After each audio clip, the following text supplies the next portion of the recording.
Okay. Now, I'm sorry, Anne. okay, Mike. We're expecting all the board members to be present. Yes, because we would need to have the other 3 board members present in order to do the final action, since you can't be involved in the final action. Right. But we only need to have 3 people present to do everything else. Okay. So as soon as you get 1 more board member, and people are coming in fast. All right then. I can't always admit people quite as fast as I'd like, but here they are. Well, we got 2 here. So just a couple housekeeping things before you start the meeting. And I am here in the Shields Carter room at Brookins. We are having a mostly virtual meeting under the public health emergency and revision in the revised provisions of the Open Meetings Act. Anyone who is not a board member or a staff member of the board, we would welcome you to sign into the chat. That makes it much easier for us to account for all of the attendees. And if you are affiliated with an agency, to list that next to your name, that also helps us quite a bit. When a majority of people are here, I'm going to drop the board packet link into the chat as well, so that everyone can see the board packet if they don't have it already. So, okay, that's all my stuff.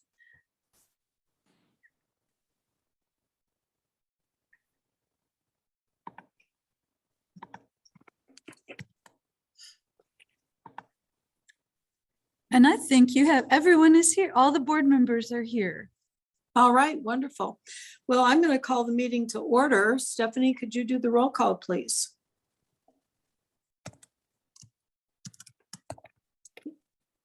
Kim Fisher. Here. Deb Rouge. Here. Georgiana Schuster.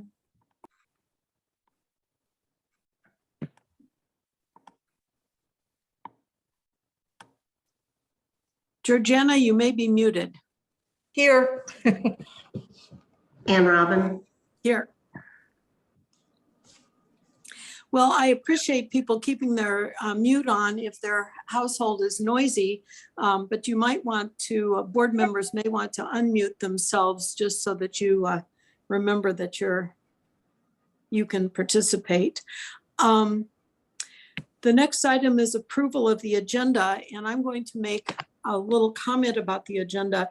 Everything on the agenda that is starred requires a vote.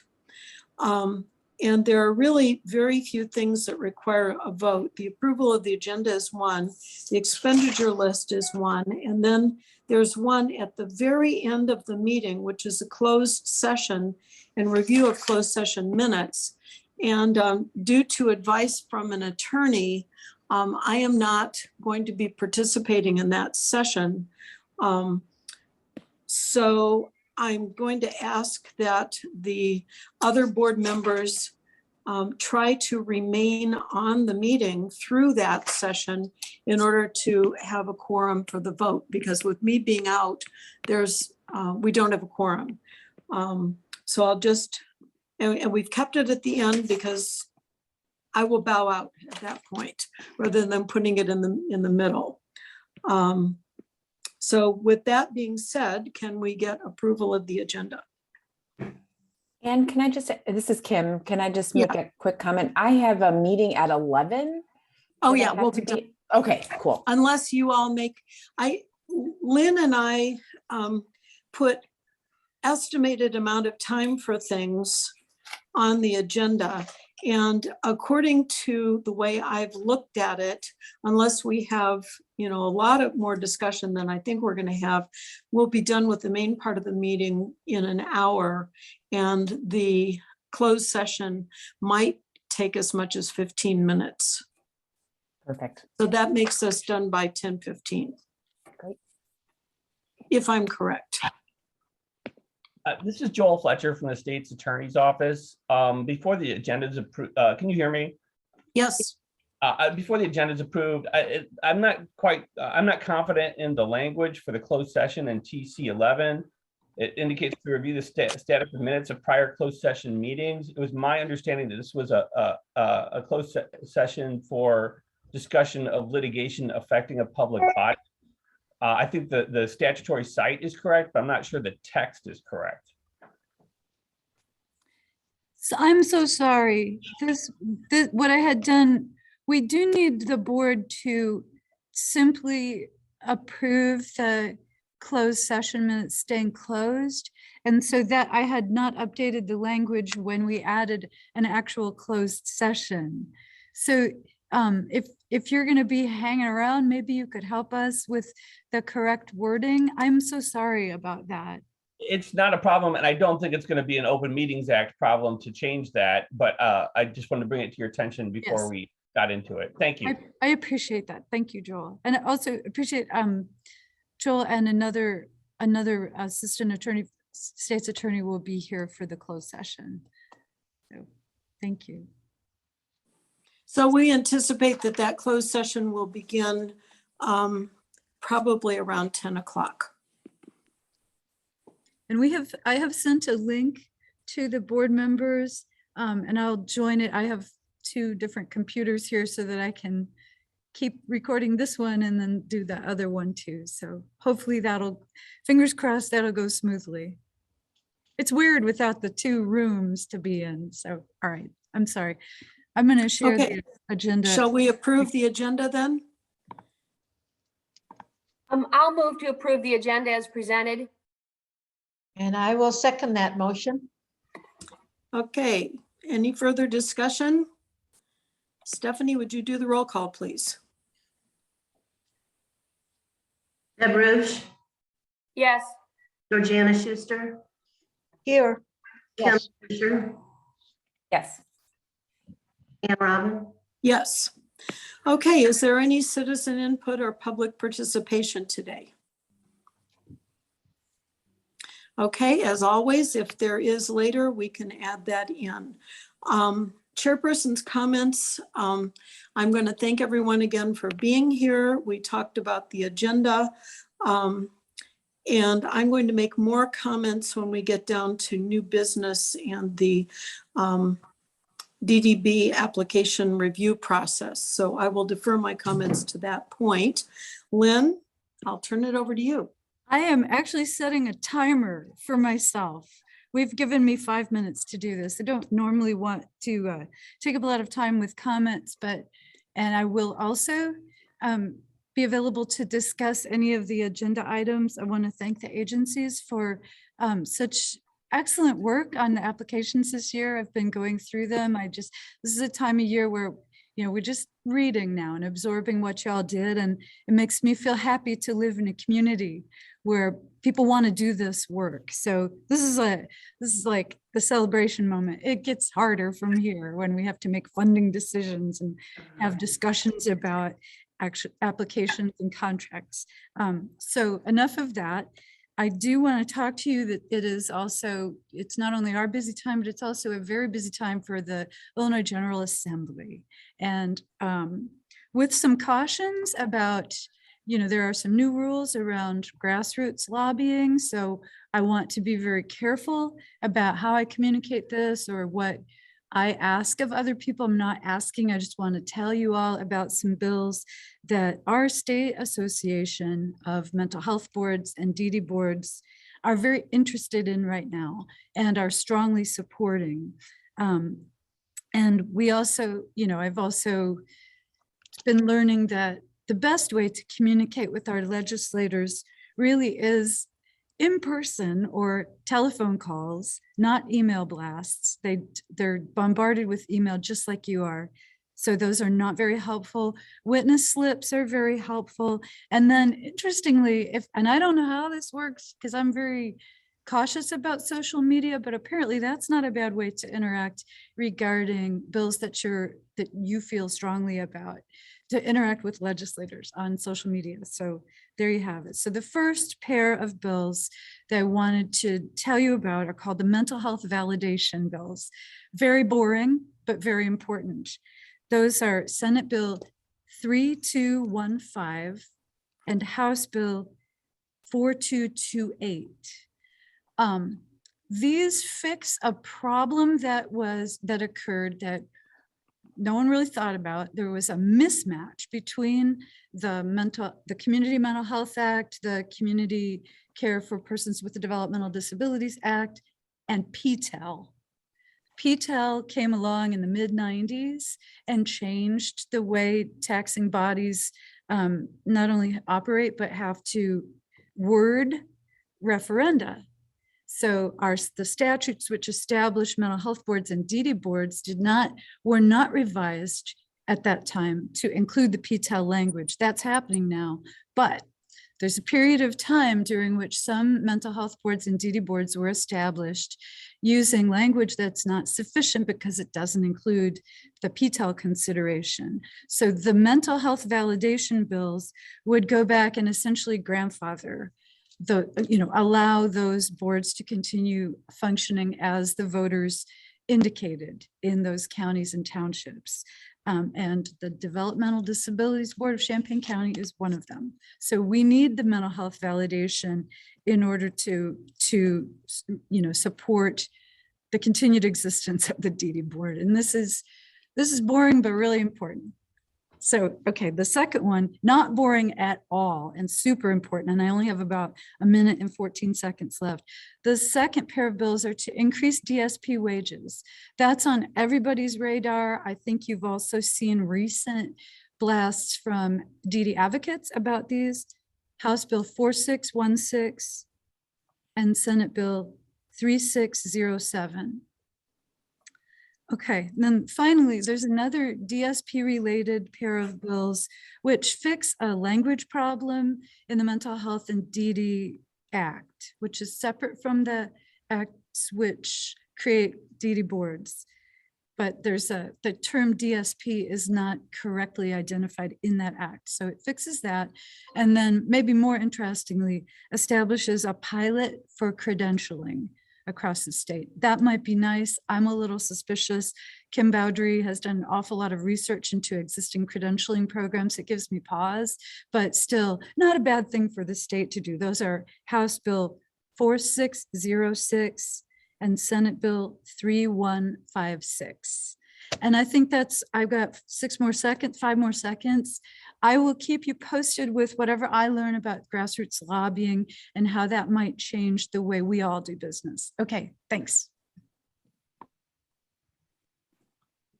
Okay, Can I Lynn, just that was, ask, I'm sorry. go ahead.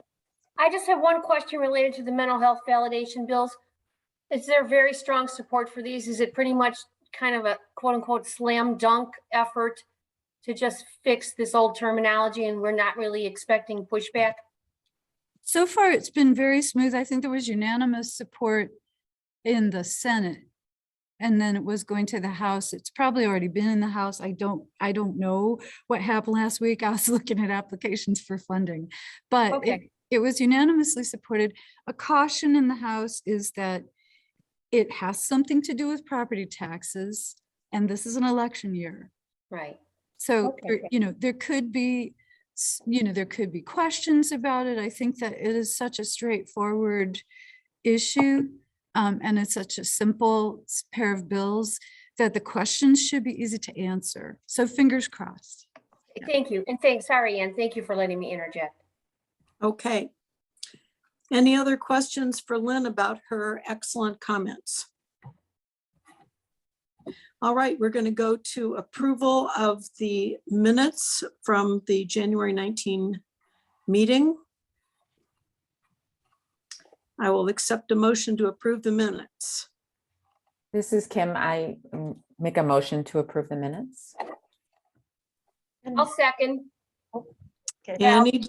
Any discussion about the minutes?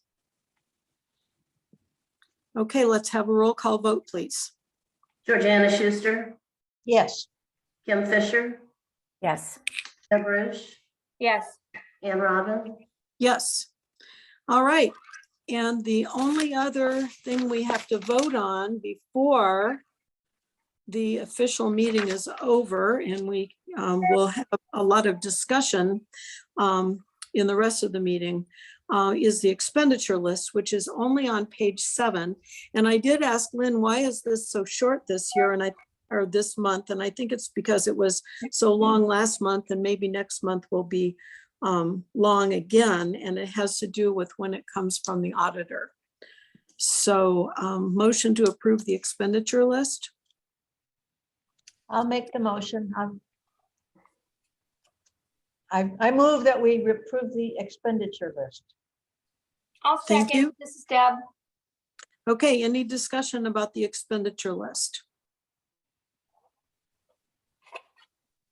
Okay, can we do a roll call vote, Stephanie? Kim Fisher, Yes. Deb Rush, Yes. Georgiana Schuster, Yes, Ann Robin. Yes. All right, thank you, everybody. Now we're going to go to new business, and the rest of this official meeting is discussion. Lynn and I had some discussion yesterday, so hopefully we'll have a little bit of, she and I will have a little bit of idea of what we're going to be talking about, but I want to hear other people's views. The first thing is a review of the application review process. And there is a briefing memo, pages 8 to 13. And I want to draw your attention to a couple of things before we open it up for discussion. On page 10 of the briefing memo is an assignment page with every member of the DD board assigned to particular applications. So look at that page, find your name or your initials actually. And if your initials are on the left side of the little strick, that means you're the primary reviewer. If they're on the right side, then you're the secondary reviewer. So each of us are primary and secondary reviewers for several applications. This is a process that was developed in the Mental Health Board a number of years ago, and it seems to be working really well. Lynn has mentioned that if we want to use another process, we can, but I'm going to suggest that we stick with this process because it's actually been tried and true, is working out well. What this means is that if you're the primary reviewer or the secondary reviewer, you're responsible for understanding the information in that application and filling out some kind of a form with recommendations. And there is a suggested form in the memo, which I didn't note down which page that is, but it's in there. So you can use the checklist to help your evaluation, or you can make comments yourself with comments saying what's good, comments saying what's not good, comments saying what you have questions about. So that will be your responsibility to do on your primary ones and then on your secondary ones. Primary means you're going to be presenting that information to the board. Secondary means you will present it to the board if the primary person is unable to do so. So 2 people will be looking in depth at each application and making an abbreviated presentation to the board. So that's the first thing. The expectation is that after this meeting, sometime after this meeting, Lynn is going to send out via email an understandable link to how we can download the applications and look at them by ourselves. And I'm going to have a little bit of help with doing that because I don't even know where my password is now. So you've got to have a password to sign on to get to the applications. But we will do that, and we will fill out our little checklists and make our notes about the things as soon as we can. And then I'm going to go to the timeline. So the timeline is really, Lynn, you want to put the up on the board what our important dates are now. Okay, so the next regular board meeting, and I made notes on this. The next regular board meeting, we will hope to have looked at our assignments before that board meeting. The April board meeting is the meeting where we will have the complete substantive review of the applications. 1 week prior to that, staff summaries will be available, but we should not wait until April 13th for the staff summaries to be available, because that gives only a week to look at the things and do a good job with the board presentation on April 20th. So I'm expecting that the April 20th meeting will be the meeting where we will have the substantive discussion about the applications. And I'm hoping that we can do them all in that meeting and not have to have an extra meeting. The May meeting, May 18th meeting, is when we will vote on the allocations. If we do a really good job in March and April, then the May meeting will be more or less pro forma. We will already agree and have our questions answered as much as possible so that we can not have a lot of argument and discussion at the May meeting, but make the decisions. So that's the timeline. Lynn, do you have any more comments? Did I get that right? You did. I must say, when you go into the website, the online application system website, you can download these applications, but it is kind of tricky. It's almost easier just to look at them on the website. But I put that email together in a draft form. I'm ready to, I'll be sending those out as soon as I can after the meeting. It's a little bit of a visually challenging website because we haven't spent a ton of money on it. So if you want any kind of support at all for navigating that website, or, making it easier to look at, I have some contact information in the email too.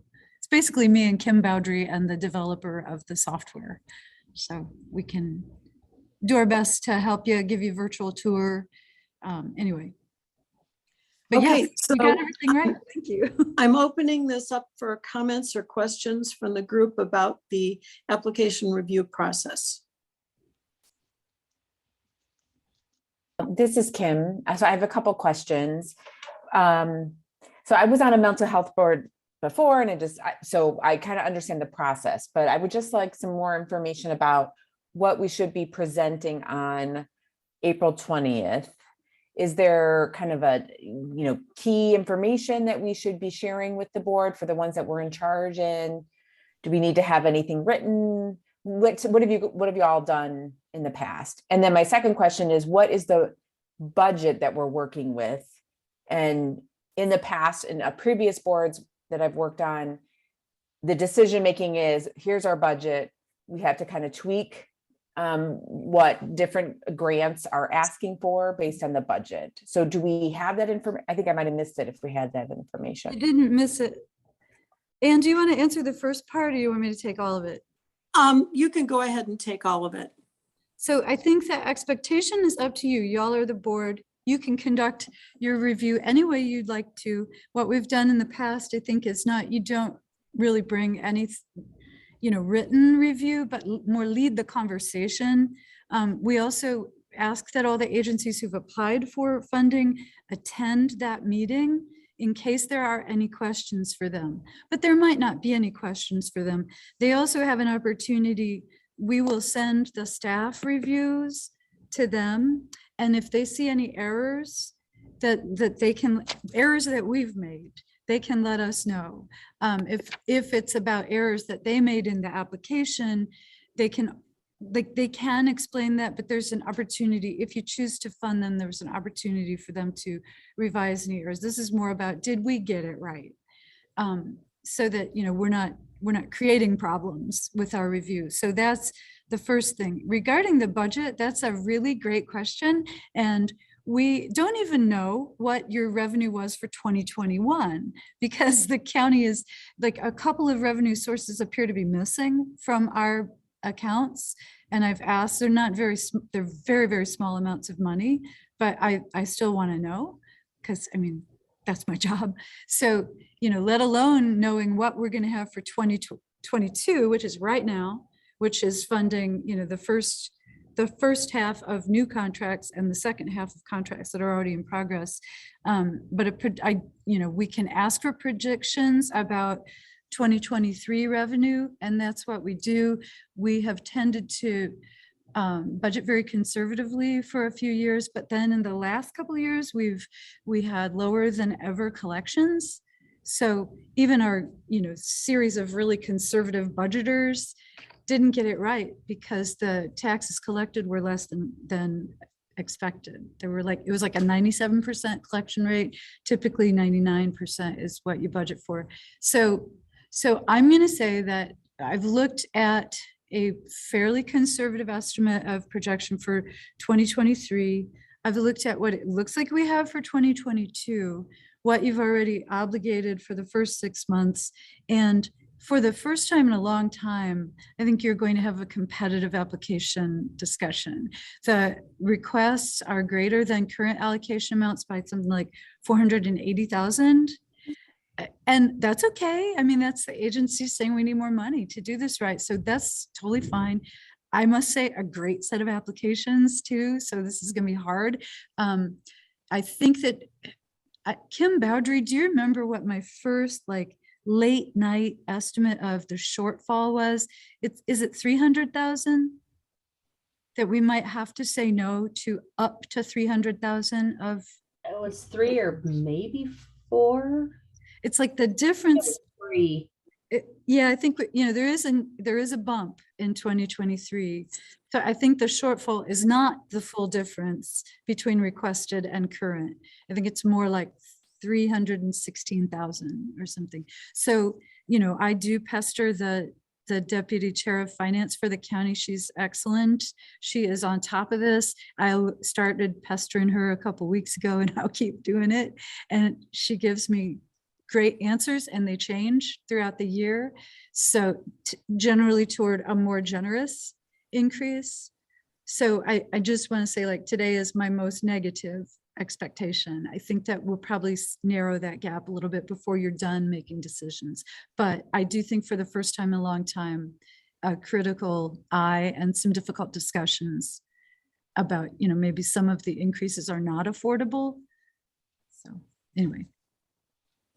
Lynn, can I just Jeff. ask? Oh, sorry. Well, to continue this, so are you saying, Lynn, that when we review these applications, how much money we have to give out is not something we should be considering? We should review the applications just on their merit alone? Like that for me, that's the easier way to do it. You know, it's not perfect because it is nice to know like how critical you have to be, but I think it's okay to evaluate the applications on their own merit and then to have affordability as the next consideration. And when you make decisions in May, we'll have a little bit better estimate of affordability than we do right now, but then that could also change. So Have we ever had to pull back on what we've granted? Yes. yeah, we sure have. It was horrible. I really never want to do that again. I think Danielle Matthews was around then. Maybe that was early in your tenure at DSC. It was horrible. I don't think any of the current board members were on the board at the time. You know, you make the commitments, you have a very happy attitude of what we've been able to do with this money and looking forward to the services, and then almost immediately have to cut contracts. So I don't want to put you all in that position. which is why we budget so conservatively now. Yeah. Okay, I just have one more comment. And that is that if board members have any questions about any of the applications, Kim Bowdry is a tremendous resource, and Kim is available by email and often by phone. So if you have questions, I encourage you to contact Kim. Kim, is that a fair assessment? Yeah, that's wonderful. Oh, and I have another question, of course. In this process of reviewing the ones that we're assigned to, are we allowed to, under the Open Meetings Act, talk to each other? Like if I'm the primary and Kim is the secondary, can we talk to each other on the phone? You sure can. The Two people can talk to each other. Yeah, 5-person boards in the state of Illinois are under a special rule where like 3 is the quorum, but so mathematically nobody should be able to talk to each other, but there's a special rule so that you can, as long as it's only 2, as long as it's never more than 2 in a communication, you're all right. Okay. Good question. Thank you. Can I just ask one more question, a clarifying question? Sorry, Ann. This is Kim. So on page, it's 10. I just want to clarify if I'm reading this right. So it's the kind of spreadsheet with the agencies, the program name. And so at the bottom, the total is our current awards of like $3.8 million that we're distributing this current fiscal year. And then the requests are 4.8 million for fiscal year 20. Is it okay? I'm reading it wrong. No, you're right. But what the condition is that you're also helping the mental health board decide how to spend their DD dollars, which were 718,000 for the current year. So you have the DDB funds, and then you have some DD dollars on the mental health board side. So that comprises the very bottom line, the total between both boards. So that's the number that's more comparable to the total requests number in the other column, because some portion of that 4,871,000 in requests could be funded by mental health board dollars. And I think we came up with this is an early estimate as well, something like 749,000 is available from the mental health board. Like that's created in your intergovernmental agreement. So that's actually easier for us to figure out. Like that's already set. It's just I need to get the most clarity I can about 2022 in order to determine that. But I think 749,000 is that. So you could take the 4,871,000 and subtract the 749. Did I say it right? And come up with something more comparable for what the DD board can fund. Very good. And just one quick follow-up is so just to clarify, do we say to the DD board, to the mental health board, here are programs that we can't fund, so you should use that 749,000 that you have to fund them? Or do the agencies apply to the mental health board for those funds? We've done it a few different ways. We would prefer they apply to you and then the mental health board pick it up. But the mental health board created they have a very special interest in early childhood programs, and some of those are also DD programs. And so it's been easier for the agencies simply to apply on the mental health board side for the DD board money, but you work together with the mental health board toward that. I mean, it's their decision, but they rely on the DD board's expertise and recommendations. Thanks so much. Okay, good questions. All right, well, that exceeded my estimation as to how much that a conversation would be, but I think that was all useful. Now, the next one is a discussion of ARPA fiscal recovery funds, which was requested by member Kim Fisher, and I budgeted 20 minutes for that discussion. So I'm not sure. There was a briefing memo, and I do not feel prepared to really summarize that discussion. Lynn, do you want to make a few introductory comments, or shall we defer to Kim? Maybe I should put myself on a timer again. But because that helped.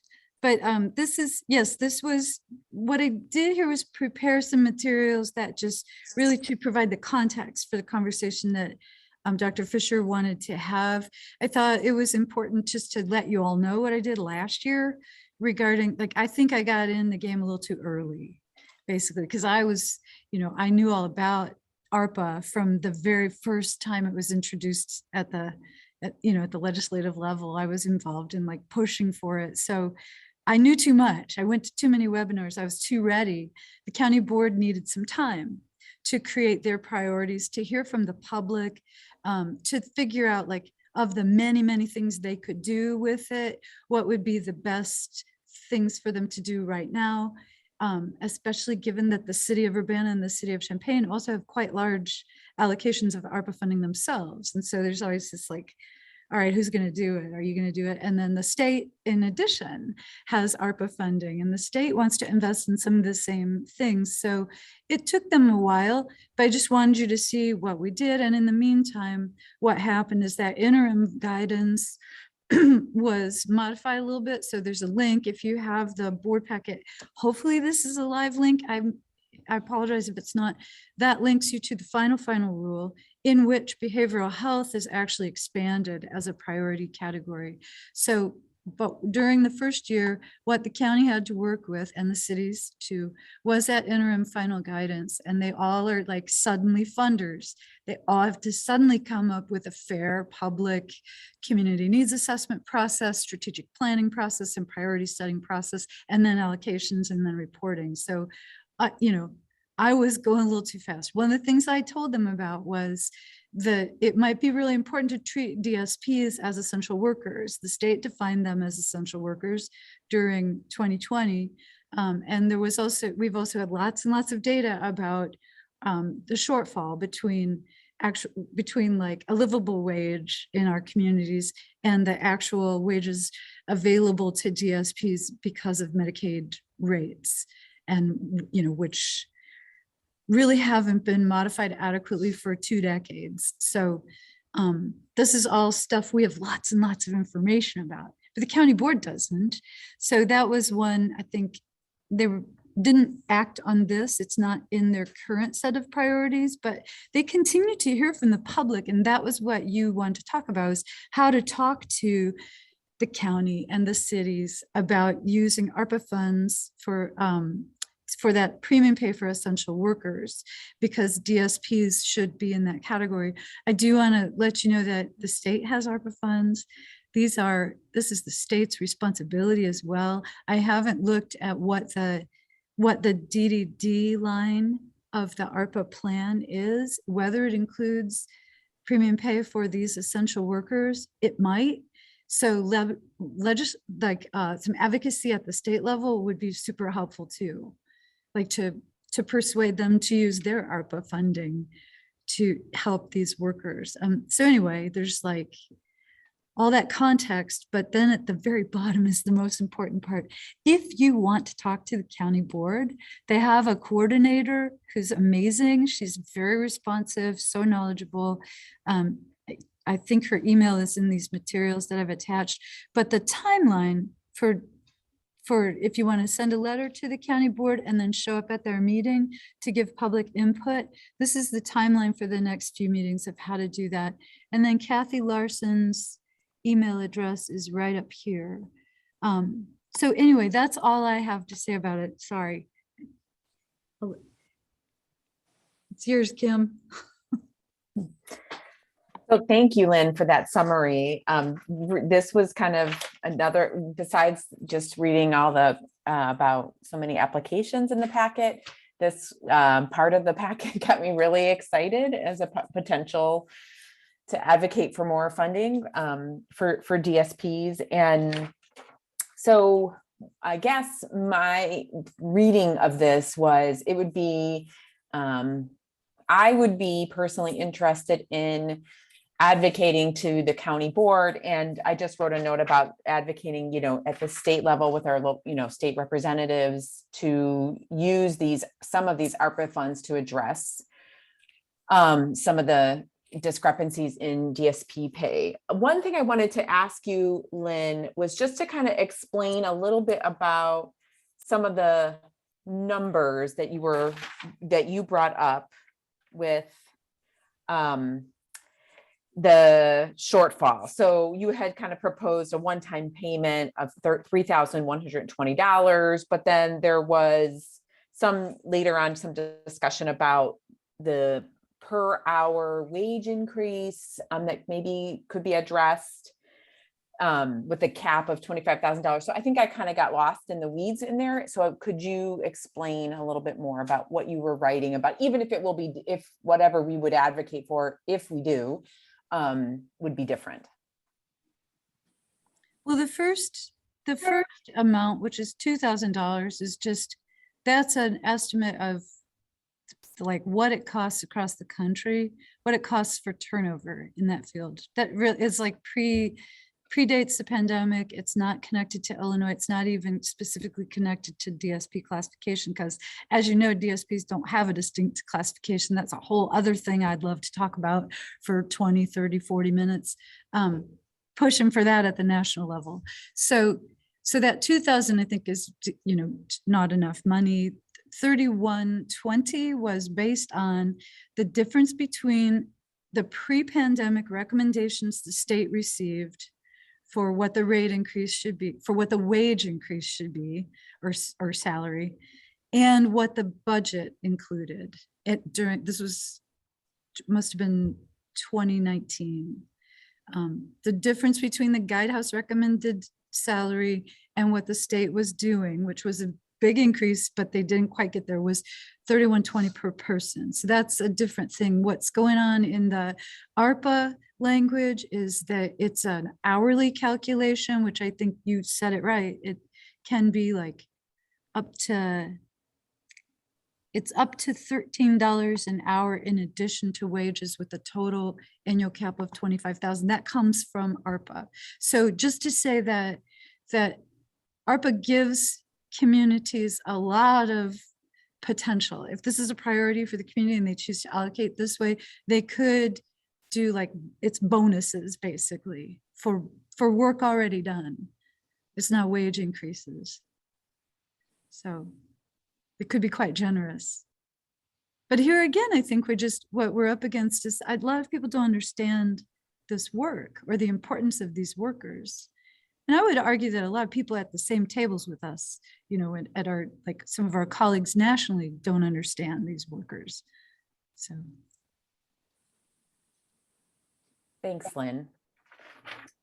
So board, as I was looking at this, I am interested in having a discussion about whether or not, this time we want to put in to advocate to the community, the county, to use some of these funds for DSPs. I would argue it's even if we didn't get anywhere, it would be a great use of our time just to educate the county board around some of the work, like Lynn said, some of the work that DSPs do, and kind of rise to the level of increased awareness about people with disabilities in the community as equal, valuable members of our community that money should be spent on. So I just was wondering what everybody else's thoughts were in whether this is a good use of our time, questions you might have. I totally agree with you. Totally agree. And I believe it's a really important issue, and definitely would be a good use of our time. So I'm on board with whatever we need to do to try to make that happen. Definitely.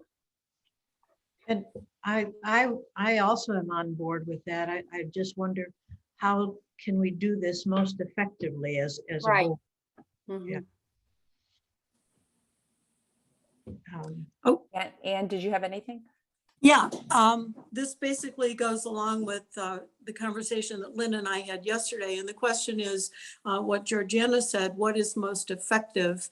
And going from what you said, Kim Fisher, most effective use of our time, the question is who is our time? Because if we're asking the staff to do this, that might not be that good because they've got a lot of things that they've got to do already.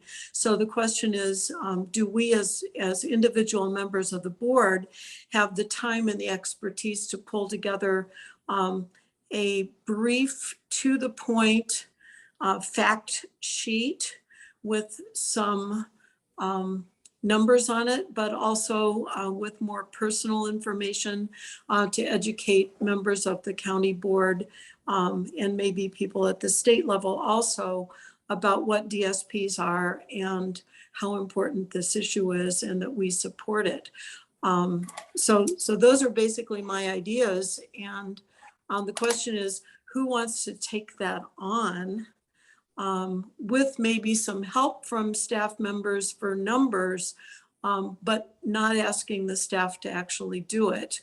And then so we have to put together, I would say, just a fact sheet.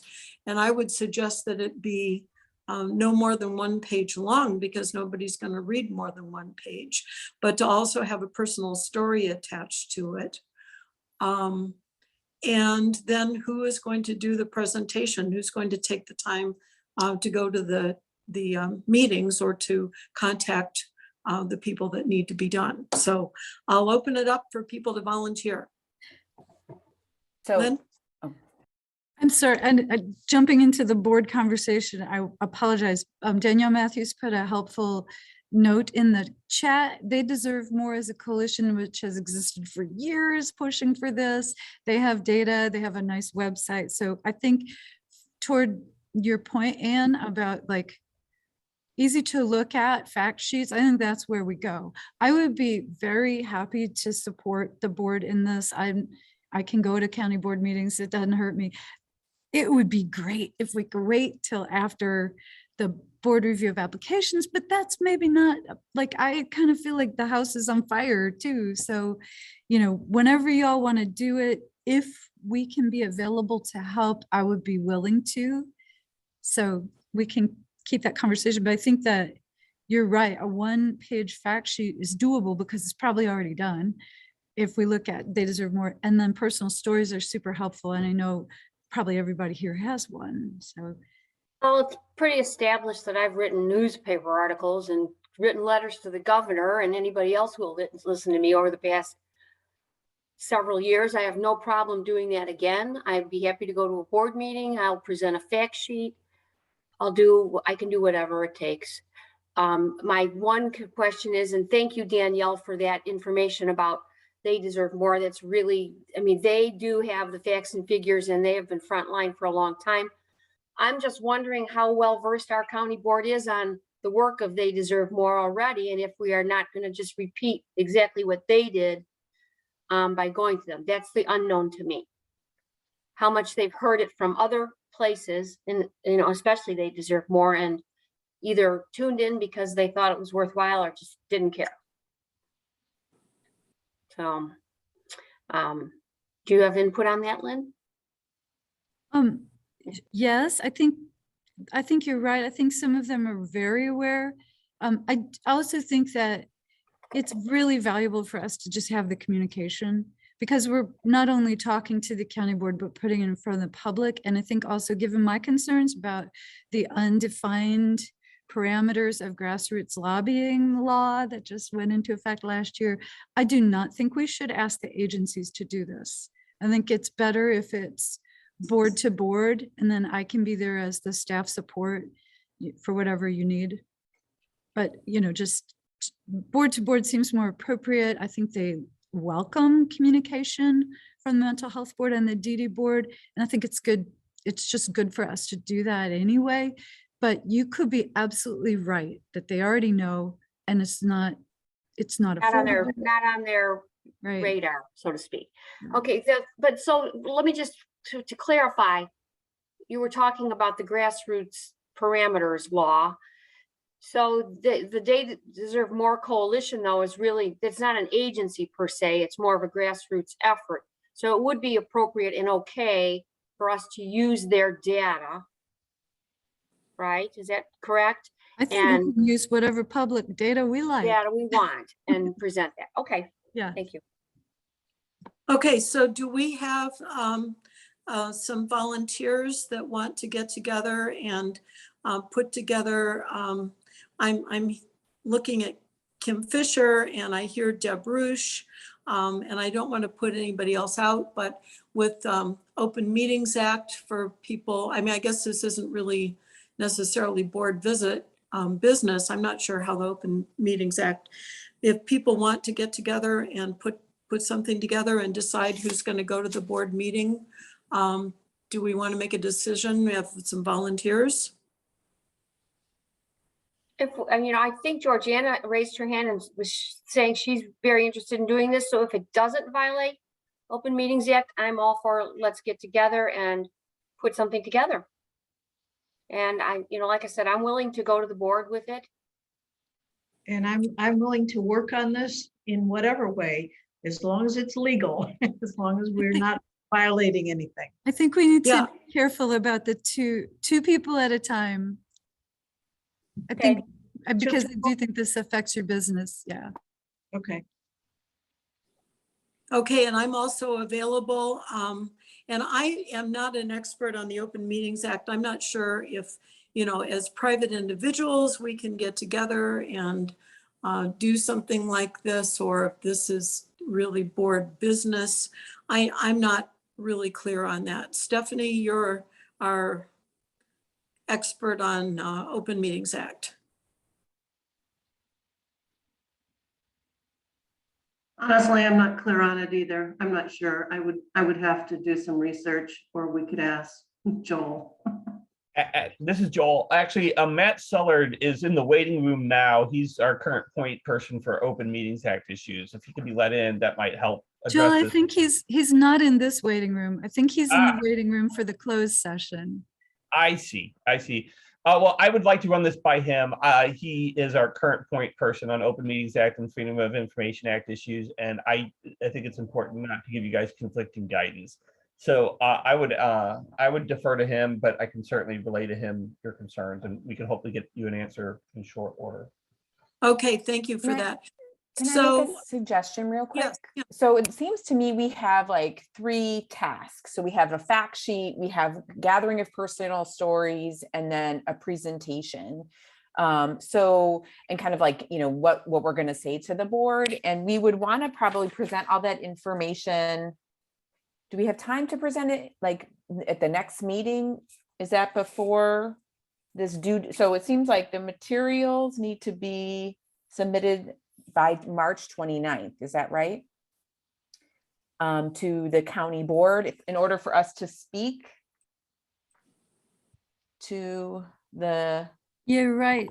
That's the first opportunity. Yeah.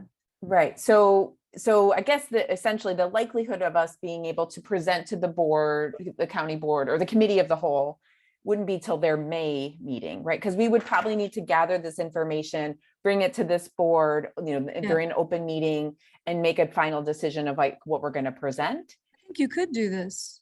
I really do. Your next meeting is March 23rd. Oh, So right. It's so I- February. So I think like this is just about like we focus on it. I don't know how much time it's really going to take given that these materials exist. So I think we could pull that together. It's hopefully Kim Boudry can remind me to make that an agenda item for March 23rd, because then you'd be well prepared and you have plenty of time to submit materials. Yeah. So I'm wondering if we could we delegate these 3 kind of tasks or like somebody's in charge of finding the fact sheets and maybe 2 people are work on gathering personal stories so that we don't violate an Open Meetings Act. We do that separately. And then I'm happy to help take the lead, or I'm also happy to kind of just hand information. If like Deb and Georgiana, if you wanted to take the lead, I can just hand, I could I guess I probably can't send that even electronically, right? So we'd have to probably do it in a meeting. But at least if we were to, so I guess I'm thinking You aloud, can send- I pardon think me. You can send me information. I can communicate with each board member individually. Okay, yeah, so maybe that's what we do is we kind of delegate, like one person's in charge of getting the fact sheets and then two people are in charge of gathering stories, like contacting agencies to see if they have personal stories and maybe seeing if there are people who could come to the board meeting the county board meeting if they don't want, those kinds of things. And then we could just kind of finalize it in the next March meeting with the plan that we'd submit the materials to the committee in time for their April meeting. Well, I know Ed McManus he publishes in his newsletter many personal stories that are very compelling. And so I think he'd be an excellent resource for that particular prong of the project. Deb, do you have a personal relationship with him? to Well, I reach know out Ed, to? I could contact Ed, definitely. He published my last rant in his right. newsletter. That's right, yeah. So yeah, I know Ed. I'm happy to do some of the fact sheet work, or contact agencies if there's, so Georgiana, it's up to you what you would like to do.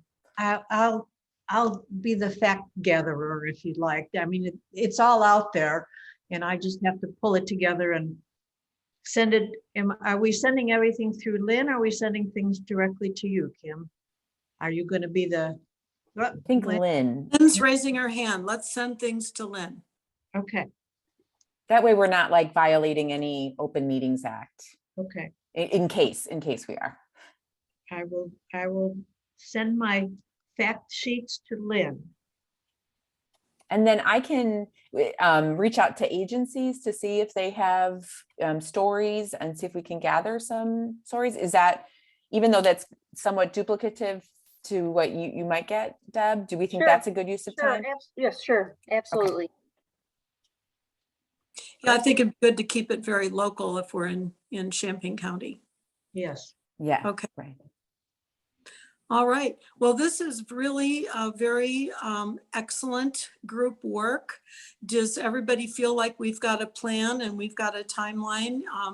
Materials are going to be sent to Lynn. Lynn will be the point person. I haven't specifically volunteered for anything, but I'm very happy to be involved and helpful in any way that I can be. So for our board packets, anything that's going to go into our board packets, I need on, let's see. It's March 23rd is the next meeting. So I would need all that stuff by March 14th. So this is quick, but I think we can do it. Well, I think people can probably, since it's on your minds, Yep. Do it now, like within the next 2 weeks. Yep. That works for me. Okay. Well, thank you all, and thank you, Kim Fisher, for that agenda item. And we will put it on the agenda for the March meeting. Any more discussion about this, or shall we proceed to the successes and other agency information? Because we are at just almost an hour. And I apologize about that, but so I we, have maybe very quick questions. It's again, I'm showing my financial side.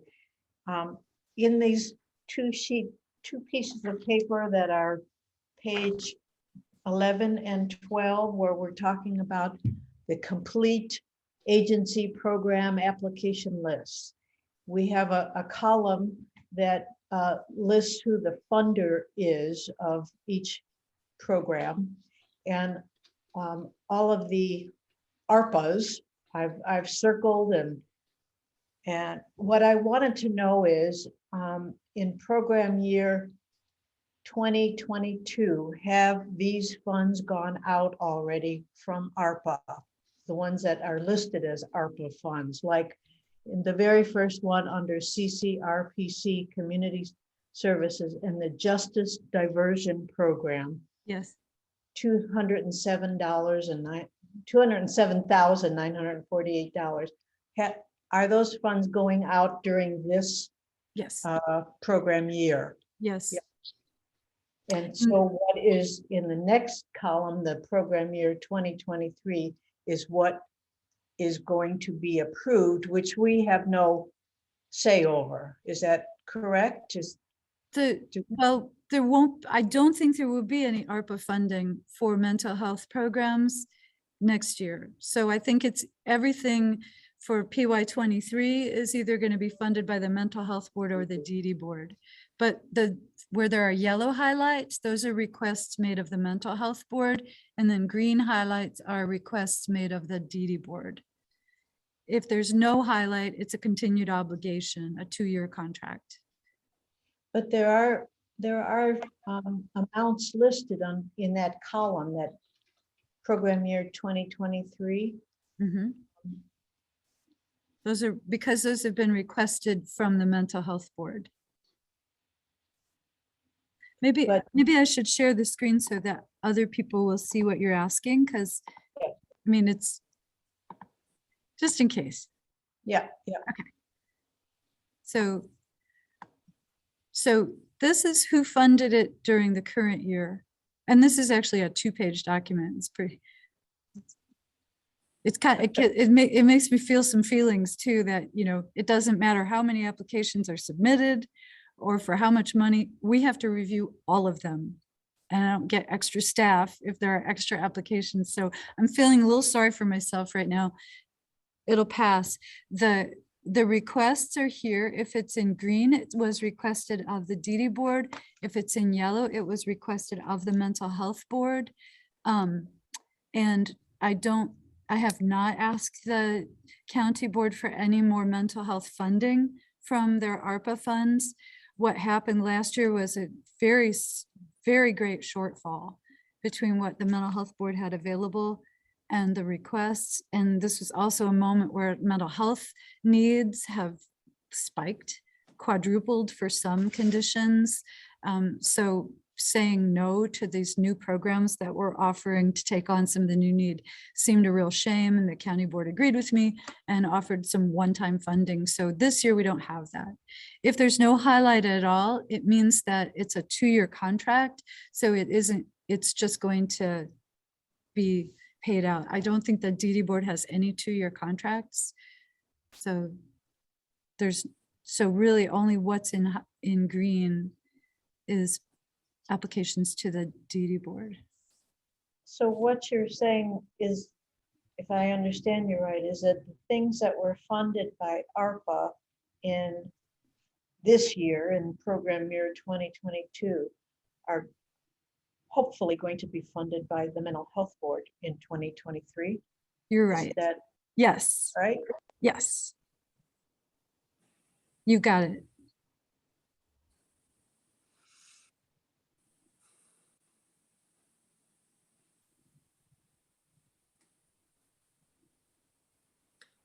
Okay, it is 10 o'clock. And I would like to take the prerogative of moving on. Do we have agencies that want to share success and agency information? Morning, can you hear me? Yes. Great. Well, first, I apologize for my random chat earlier. I anticipated having trouble with audio, and so I had typed that out at the beginning of the meeting and then accidentally hit the enter button. So as I mentioned, with the COVID continuing to be lifted, the restrictions, we're really starting to reconnect with community partners, and we also have some new collaborations in the works. Community employment, we've had some really great new jobs recently. One young man who had some pretty significant support needs. It took us a while to help him find a job. And then after 4.5 months of very intensive job coaching, we've really been able to start fading back his support. And then kind of at the other end of the extreme, we actually helped another person with an interview on Saturday. And he started his job. They actually hired him on the spot. And he started his job either Monday or Tuesday. So again, just kind of extremes. It's all very individual and, you know, pretty exciting. Well, thank you for that. Rebecca Ochowski. Yes, hi, Becca Wachowski from Community Choices. I just had a couple things that I wanted to share. We are getting ready to start our second round of what we're calling our workforce empowerment program. So it's essentially a first-time job seekers program, although it's designed for anybody who maybe could use a little bit more support, kind of getting back into the job market, or maybe they've had a few sort of less than positive experiences, just kind of giving them a leg up and an opportunity to try some different things.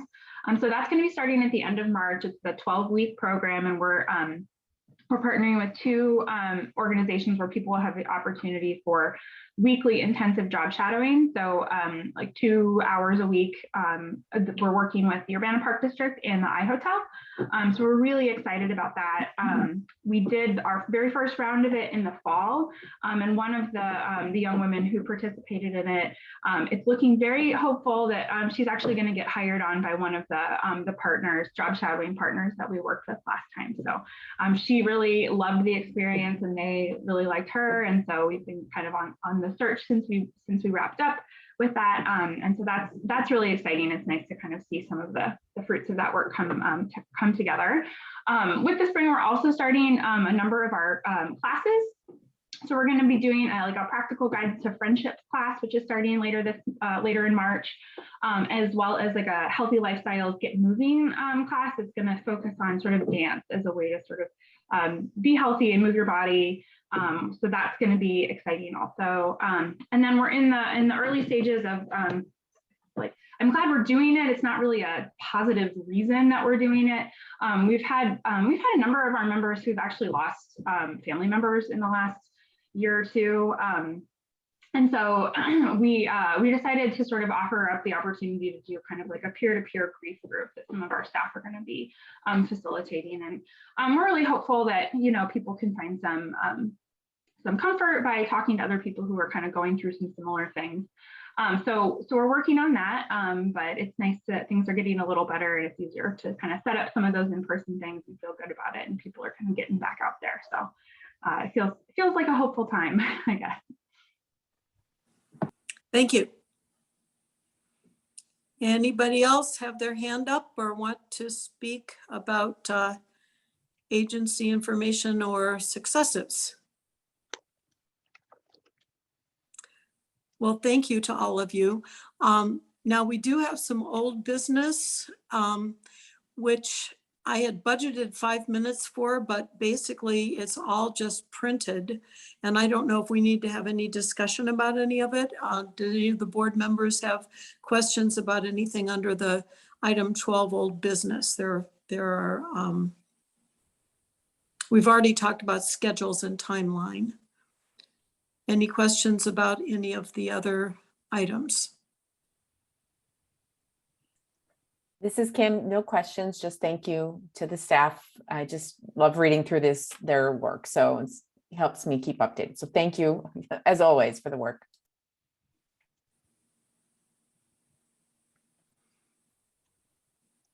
Well, and that is also the staff reports, pages 84 to 95, which are always good reading. Thank you very much to the staff for not only your good work, but also documenting it so that we can see what's going on. We really appreciate that.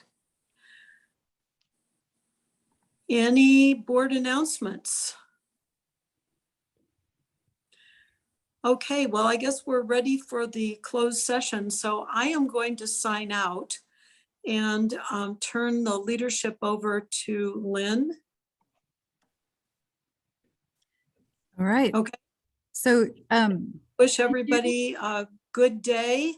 We need a motion to adjourn, or no? no, somebody has to make a motion to go into the closed session. And as Joel Fletcher mentioned before, I did not word this correctly. Maybe Joel can give us the correct wording for you to make that motion. Yeah, I believe it would be a motion pursuant to 5 ILCS 120/2C11 to go into closed session to discuss litigation when an action affecting when an action affecting the Mental Health Board and Developmental Disabilities Board has been filed and is pending. You can also go into closed session to discuss closed session minutes if that's also being considered.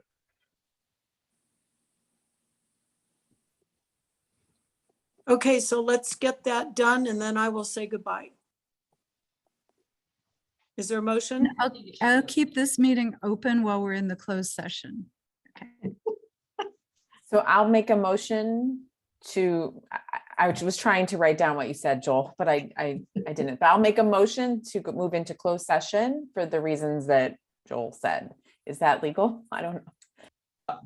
That works for me, as long as it's clear that, well, I would suggest that you go into closed session to discuss pending litigation affecting the Mental Health Board and the Developmental Disabilities Board. Okay, I'll make a motion to go into closed session to discuss the litigation of the Mental Health Board and Developmental Disabilities Board. I believe that works. Okay. And I will second that motion. Okay, do we need a roll call for that? I believe you do. We Okay, do. Stephanie, would you do a roll call, please? Kim Fisher, Yes. Deb Rush, Yes. Georgiana Schuster. Yes. Okay, and I will bow out. Bye, everybody. See you over there Bye, and Ann. we'll come back here in a few minutes. Okay.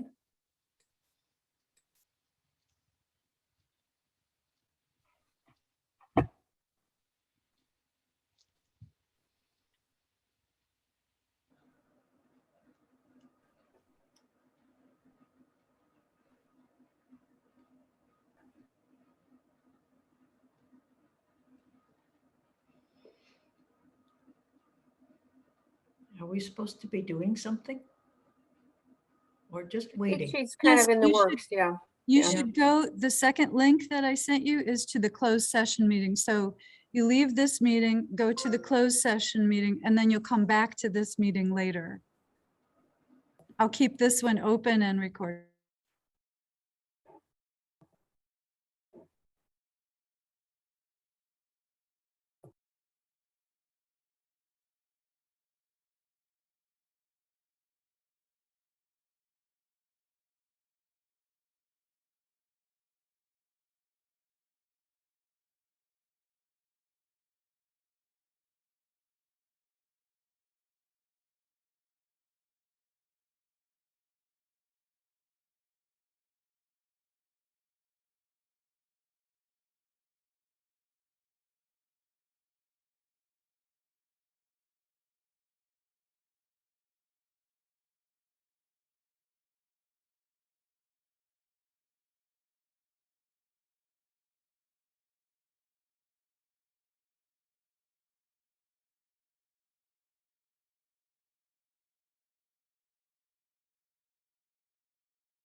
You're back. Hi. Hi. We need everybody to get back over here successfully. Yes, here they come. Yay. I apologize for, it does take a minute to get, to let people into meetings. But I'm not going to curse the technology quite yet. All right.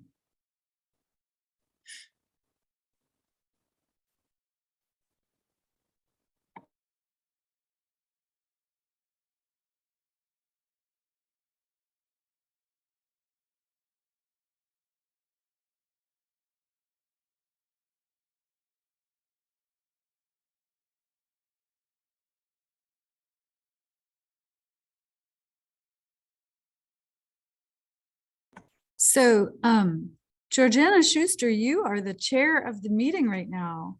If you want to be, as the vice president, you get to do that. Or choose someone else to be the chair of the meeting. I will share the screen, once you call the meeting back to order, I'll share the screen of the next action. You're on mute, Georgiana.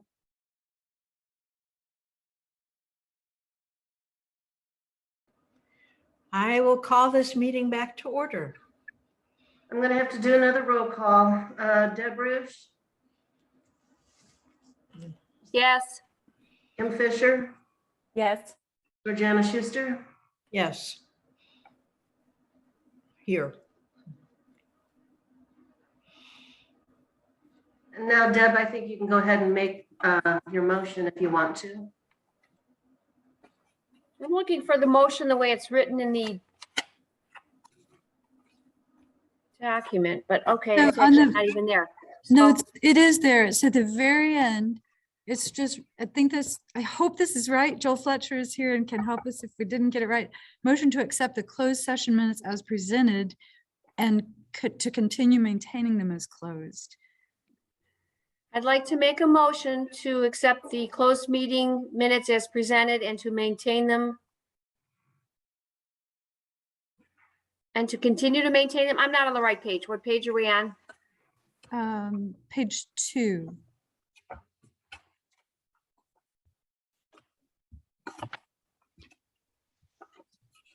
We're at the end of the agenda.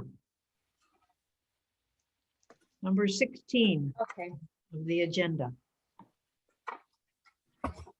Ay. That's what happens when you have to move to a different room. I can't find it. So tell me that again, Lynn, okay?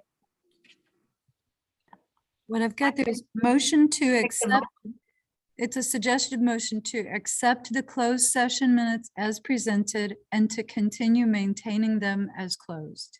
Okay. I'd like to make a motion to accept closed session meetings as presented and to continue to maintain them as closed. Closed. And I will second that motion. Kim Fisher, Yes. Deb Rush, Yes. Georgiana Schuster. Yes. So that motion has passed. And I think we are ready for adjournment. Is that correct? Correct. Anybody have anything else they want to say? No, just thank you all and have a good day. Thank you all. We will adjourn. Thank you. Thank you. Okay. Bye-bye.